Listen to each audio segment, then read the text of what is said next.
Et le toi? Alors tout d'abord, je te souhaite une très bonne année, beaucoup de vœux, beaucoup de réussite dans ta vie, je te souhaite énormément d'amour, que du love. Aujourd'hui, pour cette toute première vidéo de l'année, j'avais très envie de vous parler de ma dernière lecture. Il s'agit de Iron Widow, un livre que j'ai lu sur la période de Noël, le Nouvel An, et qui a été une très belle découverte, et avec beaucoup d'étonnement, une histoire à laquelle j'ai vraiment accroché, alors que j'avais un petit peu peur, en raison des différentes thématiques, on va dire, de ne pas accrocher. Donc Iron Widow, c'est quoi? C'est un peu une sorte de petit phénomène TikTok qui est un peu passé par là.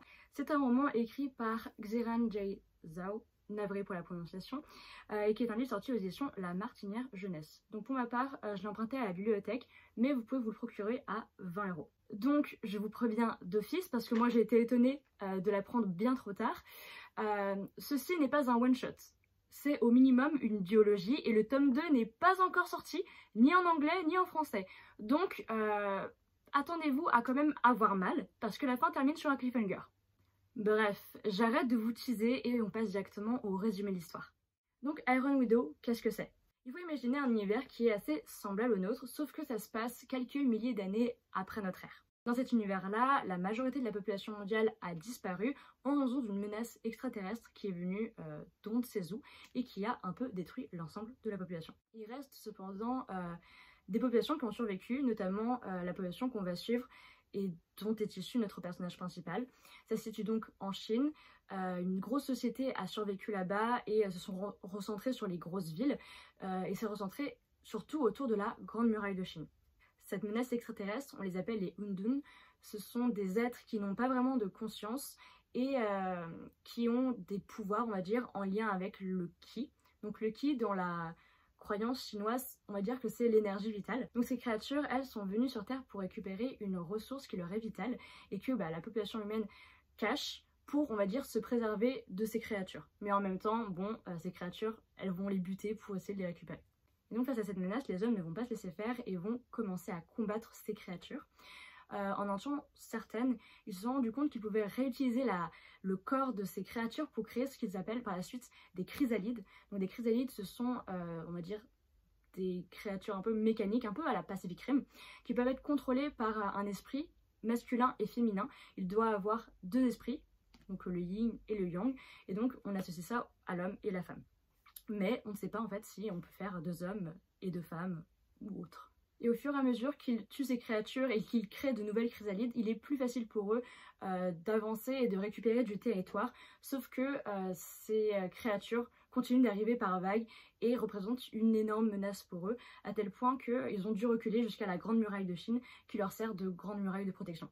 Et donc nous, dans l'histoire qu'on suit, on va suivre Zetian, une jeune femme de 18 ans qui vit dans un petit village à proximité de la Grande Muraille de Chine et qui, quelques mois auparavant, a vu sa sœur partir, s'engager dans l'armée de force pour être justement une de ces femmes combattant dans ces chrysalides. Dans cette société, le problème c'est que généralement, pour contrôler ces chrysalides, il faut un homme et une femme.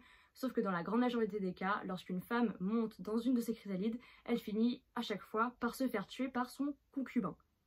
Parce qu'on va dire que c'est une sorte de combat de conscience et que pour survivre, il faut que les deux personnes cohabitent ensemble dans cette même entité. Sauf que généralement, dans cette histoire, la conscience de l'homme finit par dominer entièrement celle de la femme. Elle se perd en fait dans son propre esprit et finit par mourir. Et donc c'est ce qui est arrivé à la grande sœur de Zetian qui a été vendue par sa famille quelques mois auparavant à l'État pour servir de femme pilote. Mais elle ne se retrouve pas avec n'importe quel pilote, elle se retrouve avec Yang Guang qui est l'un des plus importants pilotes du pays qui contrôle une chrysalide de classe prince. Donc il y a différents niveaux de type de chrysalide avec donc la royauté, prince, roi et enfin le plus haut c'est empereur. Et il y en a très très peu, donc plus on monte, moins il y en a. Et en fait, pas tout le monde peut devenir pilote parce que ça dépend vraiment de ta quantité de ki. Donc pour devenir pilote, il faut avoir au minimum 500 de ki pour pouvoir réussir à mettre en route la machine en quelque sorte. Et donc c'est une petite partie de la population qui est en mesure de contrôler ces machines. Sauf que sa grande sœur n'a pas pu participer à son premier combat parce qu'elle a mystérieusement été découverte morte. Et Zetian soupçonne un petit peu la raison.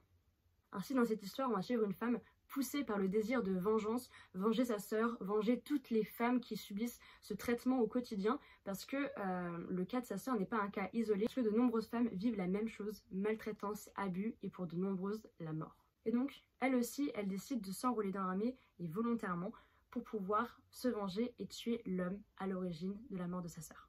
Ok, alors le résumé a été très fastidieux, il y a beaucoup d'informations, l'univers est très vaste et c'est assez compliqué de vous parler précisément de tout, ou alors de ne pas oublier d'éléments importants à l'histoire. Alors, qu'est-ce que j'ai pensé de cette histoire?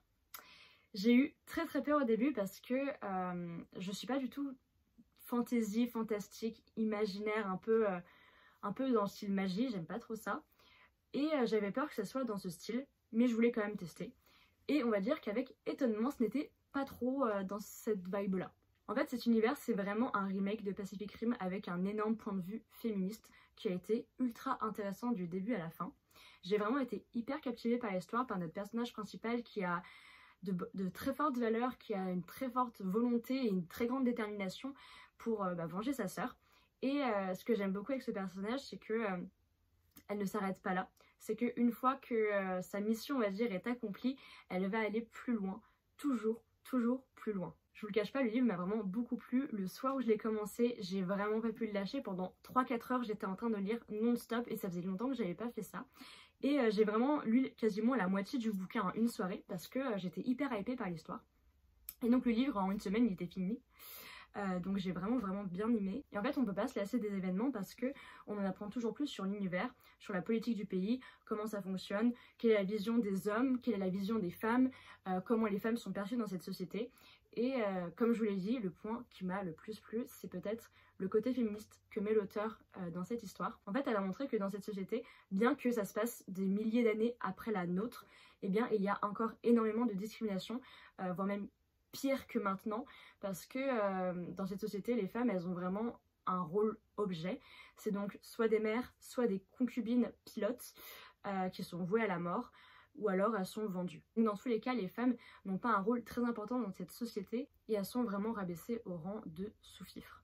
Donc on aborde le point de vue de la femme, on aborde aussi les traitements qui se passent dans la culture chinoise. Je ne sais pas si ça se pratique toujours, mais dans la royauté avant, on imaginait que pour qu'une femme soit considérée comme belle, il fallait qu'elle ait les pieds lotus. Et donc c'est ce que le personnage a comme caractéristique physique, c'est que à ses 5 ans, sa grand-mère lui a brisé les pieds pour qu'elle ait les pieds lotus. Et c'est quelque chose qui va lui faire mal toute sa vie parce que ton pied il n'est pas censé avoir cette forme-là. Et je trouve ça vraiment intéressant qu'on puisse voir une partie de cette tradition dont on ne connaît pas forcément les origines ou alors les conséquences. On va également parler de relations amoureuses dedans avec un couple assez particulier, on va dire une sorte de triangle amoureux, un vrai, pour une fois, c'est très étonnant et ça fait plaisir. Et il y a également des questions d'identité sur qui on est, est-ce que notre sexe nous définit vraiment, ce qui correspond très bien un petit peu à l'histoire parce que, comme je l'ai dit plus tôt, pour contrôler une chrysalide, ça va avec l'idée du yin et du yang, il faut un homme et une femme, et là le sujet va donc être remis en question. Pour ce qui est du style de l'auteur, alors vraiment je trouve qu'elle écrit super bien, les scènes sont très bien détaillées et l'univers est extrêmement riche. J'ai vraiment aimé me plonger dedans et j'ai vraiment aimé en apprendre davantage sur ce monde, d'où il venait, comment c'était fait, qui contrôlait quoi, comment ça fonctionnait. Donc j'ai vraiment aimé ça. Et en fait il y a une information qui m'a fait très peur à un moment, parce qu'il parle en fait des dieux, et ils disent oui les dieux, lorsque nous leur déposons des offrandes de l'autre côté de la muraille, ils nous donnent la connaissance. Et il y a un côté où c'était très philosophique, un peu comme ça, mais j'étais pas... Je trouvais que c'était un peu des facilités scénaristiques. Et en fait, à la fin, on découvre qu'est-ce qui se passe vraiment. On découvre une vraie raison à pourquoi la connaissance tombe littéralement du ciel. Quand je vous dis la connaissance, c'est que vraiment, il y a des bouquins qui vous expliquent des choses qui tombent du ciel. C'est bizarre. Mais on a une explication à ça à la fin qui vous laisse un peu sur le cul. Et moi ça me laisse encore sur le cul parce que actuellement on est en janvier, que le tome 2 il ne sort qu'en avril en anglais et que je ne sais pas au bout de combien de temps la maison d'édition va se décider à publier le bouquin. Mais j'ai très envie de découvrir la suite parce que je ne peux pas survivre en fait avec cette fin. Et surtout, ça laisse une une infinité encore plus grande à cet univers. On découvre un univers encore plus vaste, une réalité qui en fait est bouleversée de A à Z parce que on pensait qu'on était dans cette petite enclave qui est donc la Grande Muraille de Chine et on se retrouve à aller jusqu'à l'espace en fait. Ça va beaucoup plus loin que ça.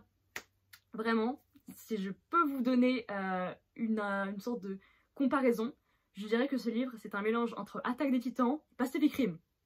Oui, c'est très étrange, mais si vous aimez les deux, vous allez kiffer. Et bien sûr, parlons des personnages, parlons des petites relations amoureuses qu'ils ont entre eux. Les personnages sont mes petits chouchous. Ils sont vraiment hyper adorables, hyper gentils, hyper investis, hyper à fond. Notre personnage principal, je trouve que c'est une très grande source d'inspiration parce qu'elle sait pertinemment ce qu'elle veut et elle vit vraiment par idée de vengeance. Je trouve que ça fait du bien de voir des femmes hyper fortes qui vraiment n'ont pas besoin des hommes pour avancer dans un récit. Enfin là, ce qui est un peu frustrant du coup pour elle, c'est que du début à la fin, elle arrête pas de dire mais en fait moi je veux contrôler ma propre machine sans avoir besoin des hommes. C'est que je veux vraiment pouvoir contrôler une machine à moi tout seul. Je ne veux pas juste être une concubine qui va servir de chair à pâté et qui va mourir par la suite. Je veux contrôler moi-même la machine. Et en fait, c'est sa détermination, sa volonté, sa force intérieure qui va la mener là jusqu'à où elle va finir. Et on se rend compte que c'est une femme qui a énormément de force, qui est extrêmement importante et qui va aller très très très loin. Pour ce qui est des deux autres personnages principaux, on retrouve Yeezy et Li Shimin qui sont deux personnages masculins dont tout oppose. Yeezy c'est un personnage qui connaît notre personnage principal, donc Zetian, depuis le début parce que lui il habite dans la ville et que depuis 3 ans ils se donnent rendez-vous dans la forêt et ils se voient régulièrement et ils parlent ensemble et il lui apprend des choses et ils ont déjà une relation entre eux. Sauf que voilà, ils ne peuvent pas aller plus loin, ils ne peuvent pas se marier parce que lui c'est le fils de l'homme le plus riche de la ville et donc on va dire que socialement parlant c'est pas possible. Et Li Shimin c'est un personnage qui est issu d'un peuple qui se nomme le peuple Han et qui est un peuple vu un peu comme des sauvages qui a été un petit peu décimé et réparti un petit peu partout dans la population. Et donc ils sont assez mal vus par les autres personnes de cette enfin par les autres personnes du pays. Et en fait, Li Shimin c'est un personnage qui a été arrêté et emprisonné pour le meurtre de son père et de ses frères. Et en fait, on apprend plus tard quelles sont les raisons et qu'est-ce qui l'a poussé en fait à aller jusque-là. Ok, alors pause.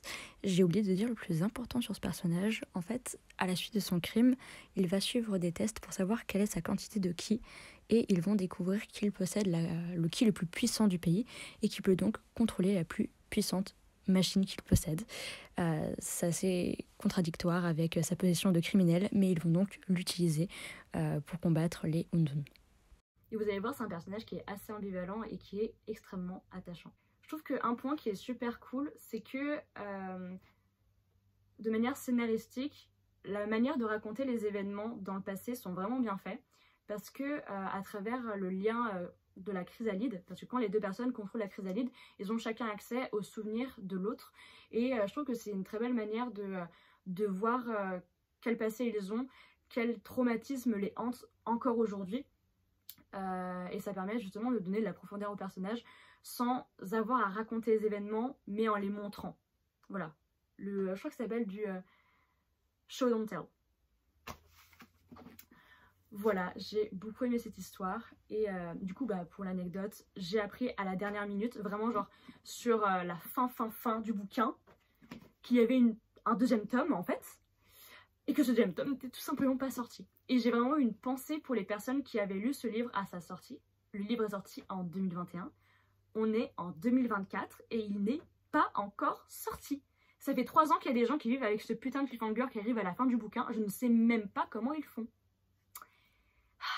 En bref, foncez lire ce livre, il est incroyable, il est hyper captivant, les personnages sont très bien écrits, très bien décrits et surtout vous ne pouvez pas vous lasser l'histoire parce que tout est super bien enfilé, tout est bien raconté et l'univers est vaste et a encore beaucoup à vous faire découvrir.